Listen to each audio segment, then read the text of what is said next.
10 años que la Quebrada de los Cuervos en el departamento de 33 y también Esteros de Farrapos en Río Negro inauguraron el Sistema Nacional de Áreas Protegidas, ya 10 años. Al día de hoy contamos con 15 espacios desparramados por todo el territorio nacional que integran este sistema. Y para conversar un poquito más sobre esto, para tener más información, es que recibimos a la directora del SNAP, la licenciada Lucía Bartesagui. Bienvenida. Muchas gracias. Bueno, 15 espacios ya protegidos y 10 años hace que arrancó todo este viaje. Así es. 15 áreas protegidas, que en total cubren un 1% del territorio nacional, considerando marino y terrestre. Como tú decías, las dos primeras áreas fueron Quebrada de los Cuervos y Esteros de Farrapos. Y bueno, y a raíz de estos 10 años de implementación del sistema, decidimos hacer un año de festejo, desarrollando distintas actividades en las distintas áreas protegidas. ¿15 espacios es mucho o es poco para nuestro país? Bueno, considerando que empezamos en el 2008 a incorporar las primeras áreas, ha sido un esfuerzo importante, todavía faltan muchos más. Si pensamos en los países de la región, sobre todo el porcentaje de superficie protegida todavía es bajo. Y tenemos mucho por hacer. Claro, pero lo que pasa es que ¿qué implica? Claro, ¿no? esa es la pregunta. ¿Qué quiere decir? Porque qué tan difícil porque es. Si no, ponemos todo el Uruguay. Nos protegemos en total, no tenemos nadie. Uruguay, además de tener una historia reciente en la creación de áreas protegidas en el marco del SNAP, también tiene la particularidad de que mucha de la tierra es privada, es propiedad privada. Entonces, hoy estamos en torno al 60% de tierra pública, tierra y mar, sí, y el 40% privado. Entonces, la creación de áreas protegidas, que implica la definición de ciertas medidas de protección, qué cosas no se pueden hacer para no afectar los valores de conservación, de la biodiversidad y de los valores culturales que quieren conservar esos sitios, implica poner restricciones a determinadas actividades. Entonces, bueno, esa es una de las consideraciones entonces a la hora de que ingrese, ¿no? Es difícil hacerlo en un territorio privado. Igual hay privados. Hay privados, sí. Lo que implica es un esfuerzo importante en el diálogo con los distintos actores involucrados, en llegar a acuerdos, porque son parte importante de lo que se quiere conservar también. ¿Y hay que pedirle permiso al privado o se le exige, digamos? No es necesario pedir permiso. No.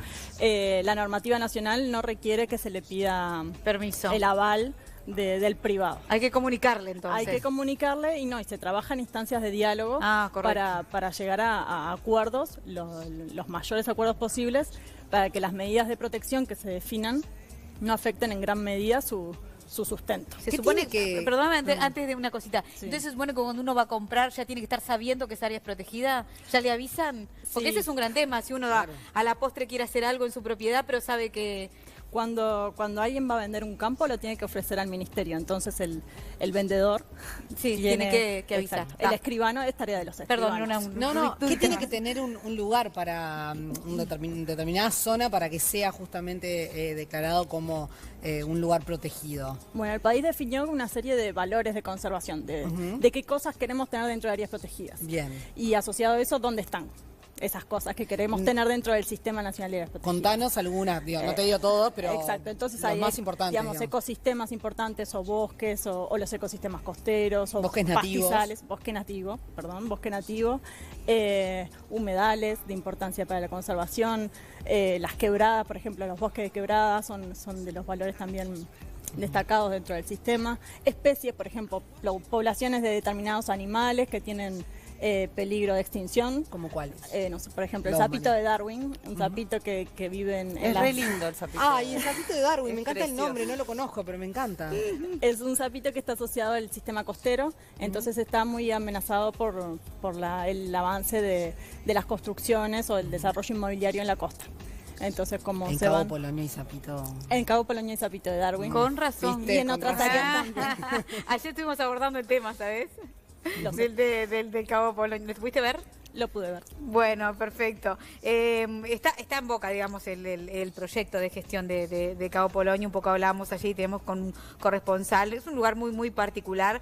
Que ingresó, en realidad, fue en 2009, ¿no? 2009. En 2009. Como parque, ¿sigue siendo considerado de esa manera como parque nacional? Sí, cuando ingresa un área protegida al sistema se le define una categoría, una categoría de manejo. en Cabo Polonio es Parque Nacional Cabo Polonio. ¿Eso qué implica? ¿Eso qué implica? Asociado a la categoría, Sí. hay, bueno, lo que decíamos, ¿no? Actividades que no se pueden hacer y actividades que se promocionan también. Y objetivos de conservación. En Cabo Polonio, si bien hay tierras privadas, también hay mucha tierra pública. Y bueno, y hay actividades de conservación que son bastante estrictas y por eso también la categoría de Parque Nacional aplica a Cabo Polonio. ¿Qué pasa en lugares así donde hay pobladores fijos y también una afluencia de turismo impresionante? ¿Cómo se gestiona? ¿Qué es más complicado que en otras áreas, me imagino? Bueno, Cabo Polonio es el área protegida de las 15 que recibe la mayor cantidad de visitantes de todo el sistema, ¿no? Estamos hablando en el entorno de 150.000 visitantes que reciben las 15 áreas y en Cabo Polonio unas 120.000, hablando por año. Y bueno, y esto del plan de manejo que se está hablando, parte del desafío es ordenar, entre otras cosas, el uso público turístico, pero también abordar cuáles son las presiones, las amenazas, le llamamos, que afectan las cosas que se quieren conservar.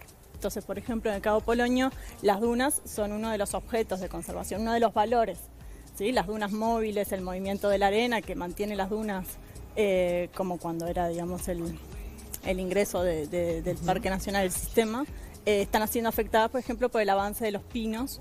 Hay una forestación importante, el avance de los pinos hacia esas dunas, que fijan las dunas y no permiten el movimiento de la arena. Entonces, en el largo plazo, si no hacemos algo para detenerlo, se van disminuyendo la altura de las dunas y la dinámica dunar. Claro. Exacto. ¿Cómo ves vos hoy Cabo Polonio? ¿Funcionó esta declaración de Parque Nacional? Sí, funcionó. Ya van muchos años, desde el 2009 hasta ahora. Estamos en el proceso de elaboración, ya en las etapas finales para la aprobación del plan de manejo. La creación del Parque Nacional implicó poner un freno a lo que eran las construcciones que se venían desarrollando de forma irregular. Y bueno, y también se implementó la gestión del área protegida como tal. Se gestiona en conjunto con la Intendencia, el Ministerio con la Intendencia, y hay una dotación de guardaparques importante, hay recursos humanos trabajando que trabajan en pos de la gestión del área. Decías eso de construcción irregular y sabés que ayer recibimos un montón de mensajes a raíz de eso que justamente estuvimos hablando, que nos decían mucha gente que se les dio algún determinado permiso para construir más allá de que ellos no eran dueños de la tierra. ¿Estás al tanto de que fue así o cómo fue? En Cabo Polonio, Cabo Polonio tiene una superficie determinada y los mayores conflictos están en donde hoy están concentradas las viviendas, ¿no? La imagen que uno tiene de Cabo Polonio, más allá de las dunas, también es el poblado, digamos, donde están todas las construcciones. En esa zona hay predios privados y predios públicos. En los predios públicos son todos ocupantes y en los predios privados están las casas de los particulares. Porque el tema es claro que se ha ido haciendo como desde el año 1990 se ha ido intentando regularizar, pero en ese intento de regularización, lo que decía Sofía que nos mandaban ayer, es que en realidad como ellos les hicieron pagar un cierto tributo por estar ahí, ellos sienten ahora que entonces tienen derecho Generaron a quedarse derechos, claro. Sí, los tributos que pagan, que son a la Intendencia, son para poder hacer el mantenimiento de las construcciones. No pueden ampliar en superficie. El área protegida, el decreto del área protegida, cuando se crea, lo que dice el decreto es que las construcciones nuevas o las modificaciones a las construcciones están sujetas a lo que diga el plan de manejo, que es en este proceso que estamos ahora de finalizar su elaboración y luego aprobarlo. Que bueno, ese plan de manejo va a dar reglas claras a quienes son propietarios y pueden construir, porque en sí en ese poblado se pueden realizar nuevas construcciones, y también regulariza la situación temporalmente de los ocupantes. Eso es parte del plan. ¿Y el plan de manejo se basa en algún plan? Porque yo pienso en Fernando de Noroña, que cada vez que pienso me voy. Como el ejemplo, lo ideal, digamos. Tuve el privilegio de poder conocer esa isla y tiene esa cuestión de que en realidad entra una cantidad determinada de turistas por día y punto final, y además vive una cierta cantidad de habitantes, y hay un montón de cosas que se manejan, algunas ONGs, el gobierno por otro lado, de determinadas maneras se van acomodando las cosas, y es como un plan para mí de manejo de un área que tiene que ser cuidada, imponente, desde todo punto de vista. ¿Se fijaron en tienen alguna referencia para el plan de manejo que armaron? En sí, el plan de manejo se basa en la normativa nacional. Tenemos unas directrices para la elaboración de los planes que dice qué es lo que tiene que tener un plan. Que más allá del manejo del uso público turístico, como tú decís, que es muy importante para controlarlo y que al final no termine afectando lo que queremos conservar, existen otras cosas que hay que hacer en el plan. Por ejemplo, la restauración de ecosistemas, o bueno, eso, controlar los pinos, por ejemplo, en este caso, las cosas que presionan los valores que queremos conservar, o determinadas actividades para mantener las especies que queremos conservar. Y entonces el plan de manejo lo que hace es establecer las pautas generales. Después ya entramos en el plan de uso público turístico, que es para el ordenamiento de los visitantes, para definir la capacidad de carga, como es en el caso de Fernando de Noroña, cuánta gente puede entrar por día, la parte de senderos, por dónde se puede circular, por dónde no. Y eso sería una segunda etapa, digamos. Y eso es un plan específico, exacto. Y eso todavía no está o se está trabajando en ese también. Bueno, estamos trabajando en lo que es tema turismo. Tenemos como referencia a Colombia y a Perú, y tenemos proyectos de cooperación independientes con ambos países, donde nos estamos nutriendo de la experiencia de esos países para la definición de nuestros planes de uso público turístico. ¿Y cómo son estas experiencias? ¿Qué plantean, por ejemplo? Y por ejemplo, en el caso de Perú este año se hizo una misión, digamos, vinieron peruanos y visitaron Cabo Polonio. Ajá. Se trabajó con los operadores turísticos de Cabo Polonio, con la Intendencia, digamos, con las distintas reparticiones de la Intendencia, el Ministerio de Turismo también y nuestro ministerio, en trabajar en qué queremos de Cabo Polonio para lo que es el uso público turístico, y se está planteando una segunda visita de estos técnicos para hacer un plan de sitio, digamos, para ordenar específicamente ese espacio donde el poblado. En el Caribe colombiano hay varias islas que permiten determinada cantidad de visitantes por vez. Hay todo un tema con el uso de la electricidad, o sea, está hiper reglamentado. Sí, ahí también tiene que ver con la historia, ¿no? Tenemos que ver en qué momento en Uruguay estamos capaces de poner un límite. Si el uruguayo o el visitante extranjero puede llegar a un lugar y recibir la noticia de que no puede entrar.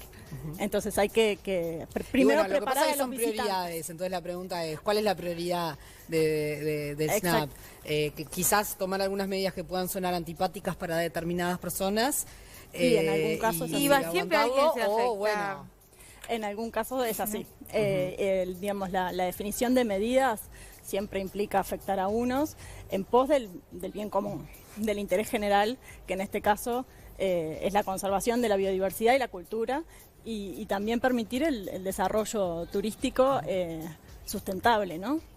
Que esté en acuerdo con eso, que no afectar en definitiva lo que queremos conservar, que la experiencia del visitante al Polonio sea o a cualquier otra área protegida, sea una linda experiencia. Hablando de cualquier otra área protegida, Estero de Farrapos, por ejemplo, es un lugar hermoso que es muy difícil acceder, entonces en realidad es al revés ahí no se, es como que no se visita, no se llega. Pero también no se puede, porque hay un montón de especies animales que necesitan estar como tranquilas. ¿No hay algún plan para eso? ¿Cómo se hace? ¿Cómo se maneja la cuestión esa, ¿no? De que se pueda acceder y al mismo tiempo con respeto? Exacto. De vuelta, los planes de manejo zonifican las áreas protegidas. No significa que todas las áreas tengan que tener visitantes, ¿no? Quebrada de los Cuervos, por ejemplo, no hay gente, ¿o sí? Quebrada de los Cuervos recibe bastante visitantes, sobre todo en la semana de turismo. Pero no lugareños, digamos, no gente que vive ahí, pero... Principalmente del resto del país. Pero de gente de 33 también visita, tiene la quebrada como lugar de visita por el día. El paseo para hacer un picnic, entonces en esa zonificación, ¿no? Cuando se define el plan de manejo y la zonificación, hay determinadas zonas que se restringen, que no, por ejemplo, en este caso en Cabo Polonio, volviendo a Cabo Polonio, las islas, no puede haber descenso de turistas en las islas, porque afecta a las comunidades de lobos que hay. Entonces, cuando hay algún valor que puede ser afectado por los visitantes, ahí eso queda contemplado en esa zonificación, zonas donde sí se puede y zonas donde no. Y en general lo que se hace es establecen senderos. Entonces ahí el sendero funciona como una guía para el visitante. Claro. Y bueno, también ayuda a la interpretación. Claro. Muy bien. Muy bien. ¿Se están evaluando nuevas áreas ahora? Sí. En este momento estamos en la etapa final para el ingreso de un área que es Paso Centurión y Sierra de Ríos, en el departamento de Cerro Largo, en la frontera con Brasil. Ah, mira. Está en el último tramo, etapa de manifiesto público que se llama, donde se reciben distintos comentarios en pro y en contra, pro y en contra.